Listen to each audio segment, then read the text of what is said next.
দফায় দফায় ধাওয়া পাল্টা ধাওয়া আর পুলিশের লাঠিচার্জে মুহূর্তেই রণক্ষেত্র মতিঝিল এলাকা। নতুন চেয়ারম্যান খুরশিদ আলমের যোগদান প্রতিহত করতে ইসলামী ব্যাংকের প্রধান কার্যালয়ের সামনে মানববন্ধন কর্মসূচি পণ্ড হয়ে যায় পুলিশের বাধায়। সকাল 10টার আগে দফায় দফায় সাউন্ড গ্রেনেড আর জলকামান ব্যবহার করে জমায়েত ছত্রভঙ্গ করে দেয় পুলিশ। পুলিশের দাবি, বারবার অনুরোধ করার পরও রাস্তা না ছাড়ায় তারা কঠোর হতে বাধ্য হয়েছেন। অসংখ্যবার রিকোয়েস্ট করা হয়েছে, ওনাদের যারা নেতৃবৃন্দ আছে তাদেরকে রিকোয়েস্ট করা হয়েছে, বাট যখন শুনে নেই তখন বাধ্য হয়ে আমাদের আইনে যতটুকু দেওয়া আছে একবার মিনিমাম যে বলটা সেটাই প্রয়োগ করে। ওটাই কেন আপনারা জানেন যে পানি দেওয়া হয়েছে আর সাউন্ড গ্রেনেড নিক্ষেপ করা হয়েছে। পুলিশের পক্ষ থেকে শৃঙ্খলার কথা বলা হলেও ভুক্তভোগীদের অভিযোগ ভিন্ন। পুলিশের লাঠিচার্জে অনেকে আহত হয়েছেন বলে জানান তারা। আমরা শান্তিপূর্ণভাবে অবস্থানে এখানে ছিলাম, হঠাৎ পুলিশ লাঠিচার্জ, টিয়ারশেল, সাউন্ড গ্রেনেড, জল কামান দিয়ে আমাদেরকে আহত করে। একজন মাথায় আঘাতপ্রাপ্ত হয়েছে, দুইজনের উপরে বেধড়ক লাঠিচার্জ হয়েছে এবং এই গরম পানি দিয়ে আমাদেরকে ভিজিয়ে ফেলা হয়েছে। এই ব্যাংকটারও তারা ধ্বংস করার পায়তারা করতেছে এবং আমরা তুমুলভাবে প্রতিবাদ জানাচ্ছি। এদিকে এই বিশৃঙ্খল পরিস্থিতির মধ্যে বাংলাদেশ ব্যাংকের গভর্নরের পদত্যাগ এবং নতুন চেয়ারম্যান খুরশিদ আলমের তাৎক্ষণিক অপসারণ সহ 5 দফা দাবি উত্থাপন করে আন্দোলনকারীরা। তবে কোনো দাবির মুখে সিদ্ধান্ত পরিবর্তন না করার ঘোষণা দেয় কেন্দ্রীয় ব্যাংক।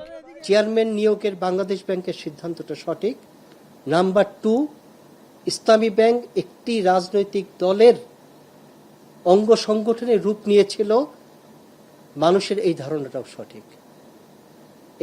এই ধারণা থেকে ব্যাংকগুলোকে বের করে আনার জন্যই বাংলাদেশ ব্যাংক যে উদ্যোগ নিয়েছে আমি মনে করি, এবং বাংলাদেশ ব্যাংক মনে করে অবশ্যই এটি সঠিক সিদ্ধান্ত। যদিও গ্রাহকের দাবিকে সম্মান জানিয়ে বোর্ড মিটিং থেকে বিরত থাকার কথা জানালেন ব্যাংকটির ভারপ্রাপ্ত ব্যবস্থাপনা পরিচালক। নতুন চেয়ারম্যান আসার পক্ষে স্বাভাবিকভাবে উনি বোর্ড মিটিং দিয়েছে আজকে। ওনার এখানে একটা অবরোধ সৃষ্টি করার ফলে ওরা যখন দেখছে ফিজিক্যালি এখানে এসে মিটিং করা সম্ভব হবে না, তখনই তারা সিদ্ধান্ত দেয় যে জুমের মাধ্যমে মিটিংটা করা। তো আমাদের গ্রাহকদের দাবি দেওয়া আছে যে জুম মিটিংয়ের ব্যাপারে আমরা যাতে কোনোভাবে ব্যাংকের পক্ষ থেকে কোনো সহযোগিতা না করি, কোনো লিঙ্ক না দেই, সেটা জন্য তারা আমাদেরকে অনুরোধ করছে। তাদের অনুরোধের প্রতি শ্রদ্ধা রেখে সম্মান করে আমরা সেটা থেকে বিরত থাকছি। এদিকে দাবি আদায় না হওয়া পর্যন্ত আন্দোলন চালিয়ে যাওয়ার ঘোষণা দিয়ে দিনের কর্মসূচির ইতি টানে আন্দোলনকারীরা।